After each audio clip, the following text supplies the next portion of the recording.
नमस्ते दोस्तों, आपका स्वागत है हमारे चैनल महानंद गाइड में। आज की इस वीडियो में हम बात करने वाले हैं एफडी पर ओडी लेना सही है कि गलत है। ठीक है, अगर आप एफडी पर ओडी लेने के लिए सोच रहे हैं तो ये 3 गलतियां आपको बर्बाद कर सकती है। तीसरी गलती तो 90% लोग करते हैं, आप भी कर रहे होंगे। ठीक है, मैं सारे गलतियों को यानी 3 गलतियों को एक्सप्लेन करूंगा और इसका सलूशन भी मैं बताऊंगा। ठीक है, और वीडियो के लास्ट में बताऊंगा कि ओडी यानी ओवरड्राफ्ट अकाउंट को सही तरीके से उपयोग कैसे किया जाता है। ठीक है, चलिए अब वीडियो हम शुरू करते हैं।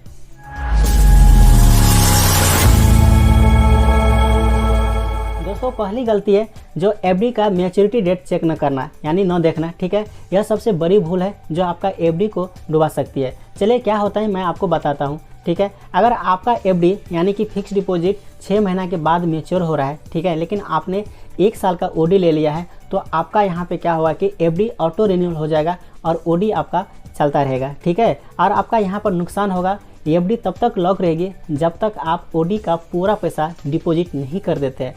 ठीक है, तो आपको करना क्या है, जो ओडी का यानी ओवरड्राफ्ट अकाउंट का जो अवधि है, ठीक है, और एफडी का जो मैच्योरिटी डेट है उससे कम रखना है। और दोस्तों, दूसरी गलती का मैं बात करूँ, दूसरी गलती है कि अपना जो एफडी का यानी रेट ऑफ इंटरेस्ट और ओडी का रेट ऑफ इंटरेस्ट चेक न करना। ठीक है, आपको कंपैरिजन करना है एफडी का रेट ऑफ इंटरेस्ट क्या है और ओडी का रेट ऑफ इंटरेस्ट क्या है। चलिए हम यहाँ पर आपको बताते हैं। अगर आपका एफडी पर 7% ब्याज आपको मिलता है, ठीक है, जब आप ओडी अकाउंट यानी ओवरड्राफ्ट अकाउंट क्रिएट करते हैं, अगर आपको 12% ब्याज बैंक को देने पड़े तो यहाँ पर सीधा आपका नुकसान होता है पैसा का 5% का, यानी 5% का यहाँ पर आपका नुकसान होगा। ठीक है, दोनों का कंपेरिजन करना बहुत ज़रूरी होता है। ठीक है, मैं स्टेट बैंक ऑफ इंडिया की बात करूँ तो जो एफडी का जो ब्याज रेट है, ठीक है, अगर आप ओडी अकाउंट क्रिएट करते हैं तो 1% ज़्यादा लगेगा। ठीक है, जैसे अगर आप सपोज मान लीजिए अगर 7% आपका एफडी पर मिलता है, अगर आप ओवरड्राफ्ट अकाउंट क्रिएट करते हैं तो ओनली 8% आपको ब्याज देने पड़ेंगे बैंक को। ठीक है, तीसरी गलती बहुत इंपॉर्टेंट है दोस्तों। अगर दोस्तों हम तीसरी गलती की बात करें तो ओडी का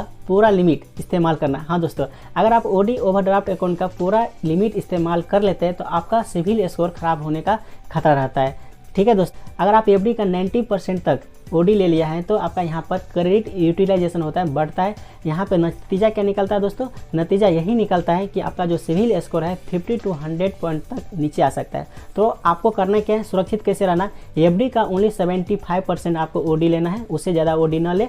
ठीक है, और ईएमआई अपना सेट कर ले। ठीक है, ईएमआई सेट करने के बाद जैसे जैसे आप पैसा आप डिपॉजिट करिएगा वैसे वैसे ओवरड्राफ्ट अकाउंट का पैसा कम होगा, या नहीं तो जब आपके पास पैसा हो उसी टाइम आप ओवरड्राफ्ट अकाउंट में पैसा जमा कर सकते हैं। ठीक है, उसका कोई रूल नहीं है कि आपको 1 महीना में एक बार पैसा देना ही है या नहीं देना है। आपके पास जब पैसा हो उस टाइम आप ओवरड्राफ्ट अकाउंट में आप पैसा जमा कर सकते हैं। लेकिन याद रखिए दोस्तों, जब आपका एफडी मैच्योर हो रहा है उससे पहले आप पूरा पैसा जमा कर दे ओवरड्राफ्ट अकाउंट में और बैंक जा करके अपना ओवरड्राफ्ट अकाउंट क्लोज करवा ले। ठीक है, चलिए अब हम आपको बताते हैं कि ओडी यानी ओवरड्राफ्ट अकाउंट का सही उपयोग कैसे करना चाहिए ताकि आपका ब्याज कम से कम लगे। ठीक है दोस्तों, यह वीडियो कैसा लगा जरूर आप कमेंट में बताइएगा। ठीक है, वीडियो पर पहली बार आए हैं तो वीडियो को लाइक करके चैनल को सब्सक्राइब कर लीजिएगा और दोस्तों अपने दोस्त के पास भी ये वीडियो सेंड कर दीजिएगा ताकि उसको भी यह नॉलेज मिल सके और अपना एफडी बचा सके। ठीक है, चलिए हम ओडी यानी ओवरड्राफ्ट अकाउंट कैसे यूज किया जाता है प्रॉपर मैं आपको बताने जा रहा हूँ। ठीक है, देखिए दोस्तों, आपके ओवरड्राफ्ट अकाउंट में जितने पैसे आया है, ठीक है, अगर आप एफडी किए हैं स्टेट बैंक ऑफ इंडिया में 5 लाख का,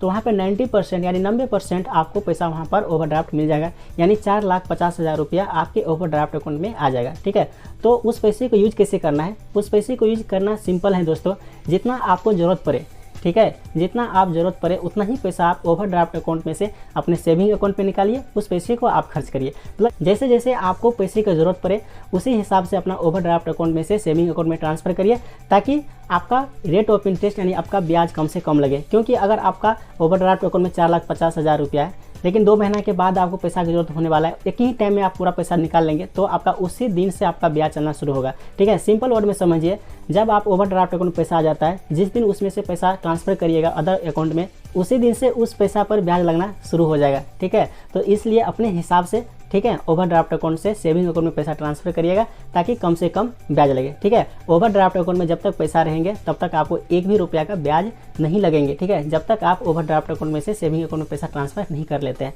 ठीक है, चलिए दोस्तों मिलते हैं नेक्स्ट वीडियो में, तब तक के लिए नमस्ते, जय हिंद।